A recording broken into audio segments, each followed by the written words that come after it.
ઉદાહરણ 6 જેમની રકમ કંઈક આવી છે। ત્રિકોણ એબીસીમાં બી ખૂણો કાટખૂણો છે। એબી બરાબર 5 સેમી અને એસીબી ખૂણો 30 છે। જુઓ આકૃતિમાં, જો બાજુ બીસી અને એસીની લંબાઈ શોધો। આપણે આ ત્રિકોણ એબીસી આપી જ દેવામાં આવ્યો છે, જેમાં ખૂણો બી કાટખૂણો છે અને ખૂણા સી સી બી એમાં આ માપ છે, વચ્ચેનો જે હોય એનો આ ખૂણોનું માપ ગણાય। તો ખૂણા સીનું માપ છે 30, એટલે ખૂણા સીનું માપ આપણે 30 અંશ લખી નાખીશું। હવે આપણે શોધવાનું છે બીસીનું માપ, એટલે કે આ બીસીનું માપ અને એસીનું માપ મેળવવાનું છે। આપણને ફક્ત એક બાજુનું માપ આપેલો છે। હવે જે બાજુનું માપ આપેલું છે તે આપણે લખી નાખીએ। એબી બરાબર 5 સેમી, આ 5 સેમી। આ બાજુનું માપ આપણને આપ્યું છે, એક ખૂણો આપ્યો છે અને એક બાજુનું માપ આપ્યું છે।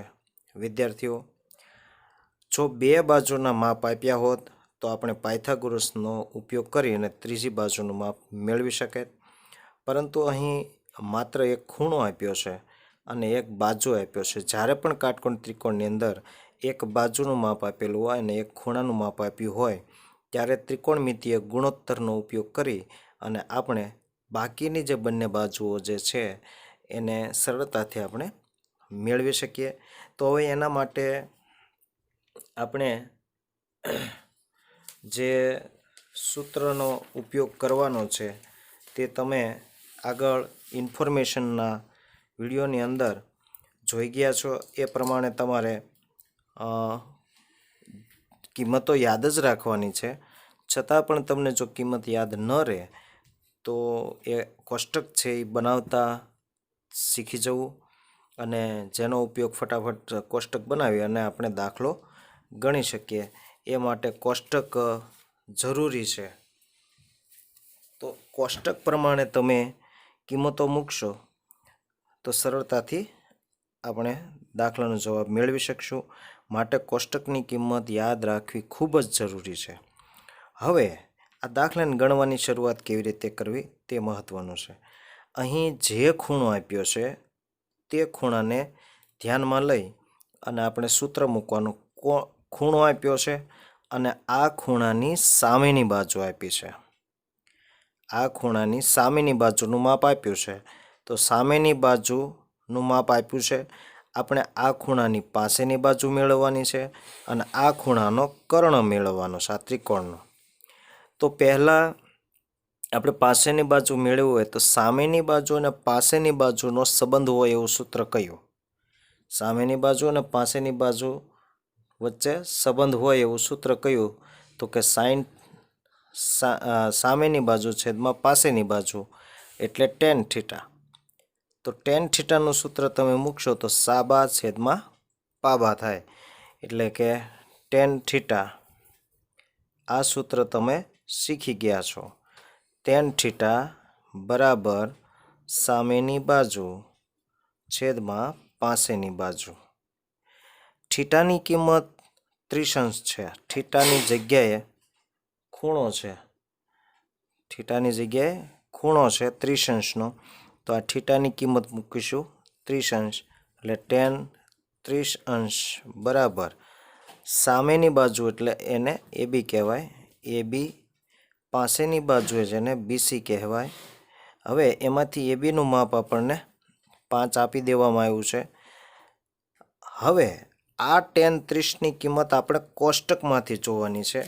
દાખલા તરીકે આ રીતે આ કોષ્ટક છે, કોષ્ટકમાં ટેનનું ખાનું અને ઉપરથી 30 અંશ હોય એ ખાના બે ભેગા જ્યાં થાય એ આપણે કિંમત મૂકવાની। ટેન 30 આ બે ખાના અહીંયા ભેગા થાય છે, તો આ કિંમત આપણે ટેન 30ની ગણાય, એટલે 1/3 અહીંયા મૂકીશું 1/3 √3 1/3 અને એ બીની કિંમત છે 5 5 અને છેદમાં બીસી. હવે બીસીને અહીંયા લઈ જાઓ તો આ આની સાથે ગુણાય એટલે બીસી બરાબર 5 આની સાથે ગુણાય એટલે √3 તો આ આપણને મળ્યું બીસી આટલા સેમી મળ્યું 5√3 સેમી. હવે આપણે એસી મેળવવાનો છે. તો સામેની બાજુ અને કર્ણનો સંબંધ હોય એવું સૂત્ર, તો સામેની બાજુ છેદમાં કર્ણ તો સાઇન થીટા આવે. તો હવે હું અહીંયા આ સૂત્રને ડાયરેક્ટ મૂકીશ, આ લખવાની જરૂર નથી. આ વસ્તુ તમારા મનની અંદર આપણે બોલવાનું છે અને સાથે સાથે લખતું જવાનું. સાઇન 30 બરાબર સામેની બાજુ છેદમાં કર્ણ. તો સામેની બાજુ એટલે એ બી, કર્ણ એટલે એસી. તો આવી રીતે લખીશું સાઇન 30 બરાબર સામેની બાજુ એટલે એ બી છેદમાં કર્ણ એટલે એસી. હવે સાઇન 30ની કિંમત કોષ્ટકની અંદર આપણે ફરીવાર જોવી પડશે. વારા ઘડીએ આપણે આ કોષ્ટકની જરૂર પડશે. સાઇન 30 એટલે 1/2 કિંમત થાય. અહીંયા સાઇન 30 એટલે 1/2 કિંમત થાય.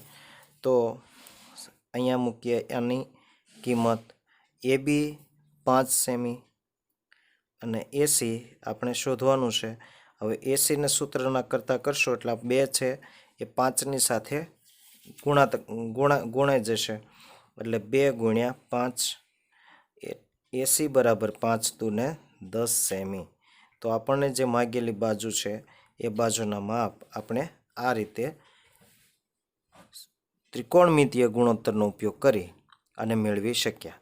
બીજું કે માનો કે આ સૂત્ર ન વાપરવું હોય તો આ એક બાજુ મળી ગઈ, આ બીજી બાજુ મળી ગઈ. કાટકોણ ત્રિકોણમાં બે બાજુ હોય તો તમે ત્રીજી બાજુનું માપ મેળવી શકો છો. પણ પાયથાગોરસના સિદ્ધાંતનો ઉપયોગ કરવો પડે, એમાં થોડુંક લખાણ લાંબુ થાય. એની કરતાં તમે આ સૂત્રનો ઉપયોગ કરશો એટલે ટૂંકી રીતથી એકદમ જવાબ આવી જશે. ઉદાહરણ નંબર 7. ત્રિકોણ PQRમાં ખૂણો Q કાટખૂણો છે જે આકૃતિમાં દર્શાવેલ છે. PQ બરાબર 3 સેમી હોય અને PR બરાબર 6 સેમી હોય તો ખૂણો QPR એટલે કે QPR આ ખૂણો મેળવવાનો છે અને PRQ એટલે કે આ ખૂણો મેળવવાનો છે. બે બાજુઓ આપી છે, બે બાજુઓનો ઉપયોગ કરી અને ખૂણા મેળવવાના છે. તો આ માટે આપણે ત્રિકોણમિતીય ગુણોત્તરનો ઉપયોગ કરીશું, જેમાં કોષ્ટકની કિંમતોનો ઉપયોગ કરી અને આપણે મેળવશું. તો પહેલાં આ ખૂણો મેળવવો હોય તો આની સામેની બાજુ આ છે અને કર્ણ આ છે. તો સામેની બાજુ અને કર્ણ આ બંનેનો ઉપયોગ થાય એવું સૂત્ર આપણે મૂકીએ. તો સામેની બાજુ છેદમાં કર્ણ એટલે સાઇન થીટાનું સૂત્ર લાગે, સાઇન થીટા. હવે આપણે નામ જ તેને ખૂણાનું લેવું છે તો આર ખૂણો લેશું, સાઇન આર. તો સાઇન આર બરાબર સામેની બાજુ આ ખૂણાને લેશું, સામેની બાજુ એટલે PQ છેદમાં કર્ણ એટલે PR. તો PQનું માપ છે 3 અને PRનું માપ છે 6. 2 તેરી 6 એટલે કે 1/2 આવ્યું. હવે 1/2 આ કોષ્ટકની અંદર સાઇનમાં જુઓ તો સાઇનની અંદર 1/2 કિંમત કયા ખૂણા માટે આવે તો કે 30ના. સાઇનના ખાનામાં 1/2 કિંમત કોના માટે આવે તો કે ખૂણો 30નો હોય ત્યારે આવે. તો આ જે કિંમત આપણે મેળવી એ કિંમત સાઇન 30ની આવી, બરાબર સાઇન 30 આવી. હવે આ બંને સામસામે તમે આવી રીતે મૂકો કે સાઇન આર બરાબર સાઇન 30 અંશ. તો આ બે સાઇન સાઇન કેન્સલ થઈ જાય એટલે આર બરાબર 30 અંશ આપણે આવી રીતે લખી શકીએ. હવે આ ખૂણો તમને 30 અંશનો મળી ગયો. આ ખૂણો, હવે આ ખૂણો તમારી પાસે 90 અંશનો પહેલેથી જ છે, કાટકોણ હોય એટલે આ ખૂણો તમારી પાસે બે આવી ગયા. તો હવે તમે સૂત્ર જાણો છો કે ત્રિકોણના 3 ખૂણાનો સરવાળો 180 થાય. ત્રિકોણના 3 ખૂણાનો સરવાળો 180 થાય. અથવા આ ખૂણાનો ઉપયોગ કરશો અને કોસનું સૂત્ર વાપરશો તો કોસ થીટા બરાબર પાસેની બાજુ છેદમાં કર્ણ થાય. છેદમાં કર્ણ થાય. તો કોસ થીટા બરાબર આની જેમ જ તેને કરશો તોય ચાલશે, અને ત્રિકોણના 3 ખૂણાનો સરવાળાનો ઉપયોગ કરશો તો પણ, કારણ કે આ 30નો આ 90નો, 30 ને 90 120, તો આ ખૂણો 60નો થાય. આ રીતે ગણતરી કરશો તોય મળશે, અને આવા સૂત્ર વાપરશો તોય મળશે. તો પહેલાં આપણે આવું સૂત્ર વાપરીએ. તો હવે આ ખૂણા માટે લઉં ખૂણા પી માટે પાસેની બાજુ છેદમાં કર્ણ. તો પાસેની બાજુ છેદમાં કર્ણ માટે તો કોસ થીટા હોય, એટલે કોસ પી બરાબર આ ખૂણાની પાસેની બાજુ આ થાય. પાસેની બાજુ એટલે PQ છેદમાં કર્ણ એટલે PR બરાબર PQનું માપ છે 3 અને PRનું માપ છે 6. તો 2 3 દુ 6 એટલે કે 1/2 આવ્યું. અને 1/2 કોસના ખાનાની અંદર, કારણ કે કોસનું સૂત્ર વાપર્યું, તો કોસના ખાનાની અંદર પી કેટલો હોય તો એની કિંમત 1/2 થાય. તો કોસના ખાનાની અંદર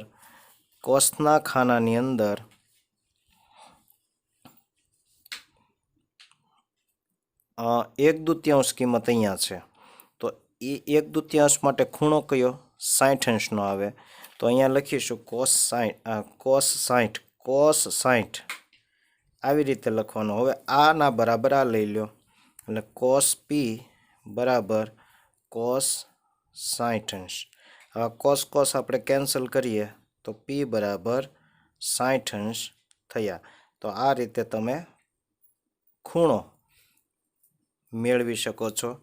હવે ઉદાહરણ નંબર 8, જો સાઇન કૌંસમાં a માઇનસ b બરાબર 1/2, કોસ કૌંસમાં a વત્તા b બરાબર 1/2, અને આ જે a અને b છે એ બંનેનો સરવાળો કરો તો 90 અથવા 90 કરતાં નાનો એટલે લઘુકોણ છે. અને આ બંનેમાં ખૂણો એ મોટો છે. જો તમે કિંમત મેળવો ને ખૂણો એ નાનો આવે તો તમે ખોટા સાબિત થાવ. એટલે ખૂણો એ મોટો થવો જોઈએ. જે કિંમત મળશે એમાં ખૂણા એની કિંમત મોટી મળશે અને ખૂણા બીની કિંમત નાની મળશે. તો એ અને બી શોધો. ખૂબ દાખલો બહુ સરળ છે. હવે પહેલાં આપણને આ આપવામાં આવ્યું છે, તો આનો ઉપયોગ કરીને શરૂઆત ત્યાંથી જ કરીએ. તો answer sine a minus p બરાબર 1/2. હમણાં ઉપરના દાખલાની અંદર જેમ કર્યું હતું એમ કે સાઇનના કયા ખૂણા માટે 1/2 કિંમત હોય, તો સાઇનના 1/2 કિંમત 30 અંશ માટે હોય.